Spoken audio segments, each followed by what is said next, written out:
What's up guys, welcome to the video. This is gonna be the last episode of the Road to 100 series. I hope if I complete the Lake Martin 100 tomorrow. We are currently, what time is it right now? Currently 8 hours? 8 hours out from Lake Martin 100. We just got everything prepped for my crew tomorrow, and this video is gonna be all about setting your crew up for success. A crew can play a vital part in your success in an ultramarathon. You don't necessarily need a crew. There are a lot of people who do self-supported 100-mile races whenever they use drop bags and stuff at aid stations, but a crew can definitely be very beneficial and make or break your race even. So let's get into some tips on how to set your crew up for success. Okay, so tip number one is going to be know your runner's goals. Now I have this binder right here that I have given my crew and we have went over recently tonight, and that includes my goals for this race.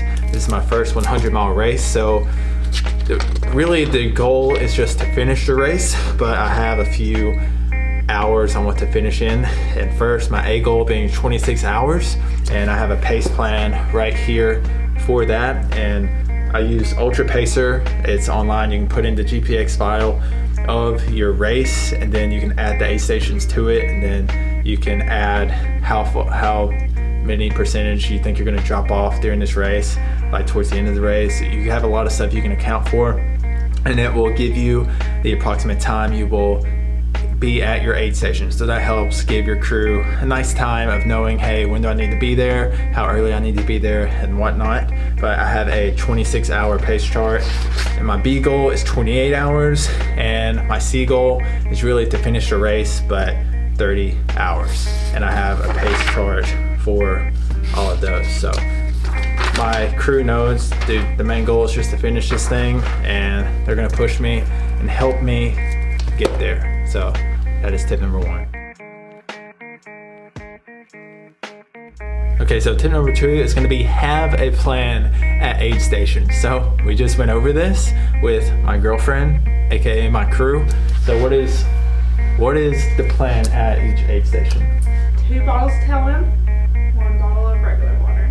Okay, yeah, that is going to be my goal. Now, this race, Tailwind is a sponsor of this race, so they supply Tailwind. But last year, whenever I ran this race, they basically just have a big picture of Tailwind, and I don't have an exact number of the calories I'm getting out of that whenever they pour it into my bottle. So I know exactly how many calories, how many scoops of Tailwind are in these pre-made bottles that we made tonight. So yeah, that's what I'm going to use for the majority, if not all, of the race. So that is our plan at each aid station, and we have a different plan for each loop. Now there are going to be 4 loops of this course, and there's going to be a little bit different plans for that. So what are the plans for the loops? Okay, so for the loops, we have that planned out. We're going to refill all my goos. Again, we're going to refill my Tailwind as well, water, and a banana. So that's going to be our plans for the aid stations. So tip number 2 is have a plan for aid stations. So tip number 3, you're going to want to know the rules of the race. Most all of 100 plus mile races are going to have a runner's manual or race rules, and this race is no exception to that. We have a couple of rules. One is just, be an adult, don't be obnoxious at aid stations. There's no reason to bicker or anything at the volunteers at the aid station. So luckily none of my crew or immature or anything like that, so that's not gonna happen, but that could get you disqualified from the race if that happened. So like I said, a crew can make or break you. That would suck if someone in your crew got you disqualified from a race. And also, at one aid station of the race, you can't drive to the aid station. You can't go beyond a certain gate. So obviously, my crew is very smart people. They're gonna see other people parked at this certain spot. They're not gonna drive onward through a gate. But again, other races are gonna have different rules, so it's nice to know the rules and inform your crew of those rules, so you don't pay for it if they were to make a mistake or something like that. So tip number 3 is going to be know the rules. Okay, Okay, so tip number 4 is going to be take care of yourself. You're gonna be up for very long hours. You're gonna be on the go. Although you're not running the race, you play a very vital role in crewing your person to the finish line. So it's gonna take a lot of energy. It's gonna take being up a long time. So take care of yourself. If you know it's gonna be cold, bring the proper clothing and warm gear. Get some naps in if you can. Bring food and snacks for yourself, because you're gonna need it. It's gonna be a long ass day. But yeah, tip number 5 or tip number 4? Tip number 4 is take care of yourself.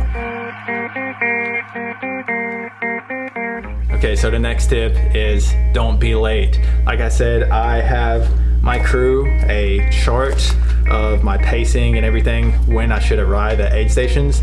So there's really no excuse to be late. Luckily during this race, there's only 2 aid stations and it only takes a few minutes to get from one to the other. So there's really no excuse to be late. But if you're running like a point-to-point race, you're gonna have multiple aid stations, different aid stations. So it's important to be there on time. It's better to be there way early than late. Again, your runner is going to be depending on you to supply their aid and their nutrition and have that ready for them. So if they don't have that because you're late, that's not going to be good for your runner, and it's probably going to make you feel bad crewing for them, just because you're going to feel upset and what's the word I'm looking for?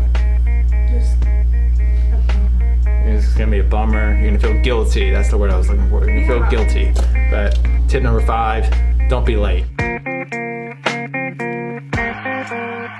Okay, so tip number 6 is going to be, or this is for me specifically, don't let me get comfortable. Whenever it's gonna get dark, it's gonna be a little bit chilly. Don't let me sit in a chair, get all warmed up in a blanket, and have those thoughts come in my head that, dude, you don't have to finish this race. Just sit here, be comfortable, stay here at this aid station. It's gonna be nice and warm.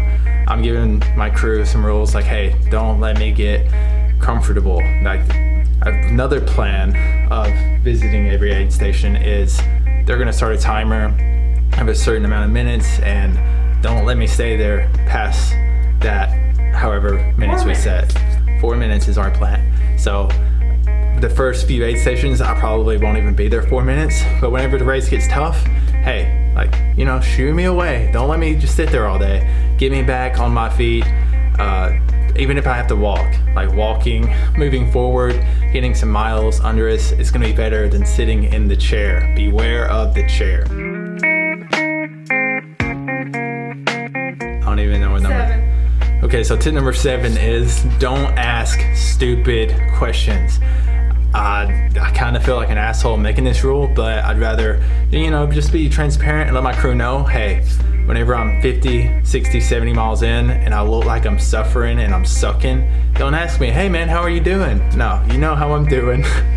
I'm not gonna wanna have to waste any energy saying I'm doing great or I'm doing bad. Like, also, I'm like very thankful my crew is there, but you know, you just gotta, you know, read the room, not ask stupid questions.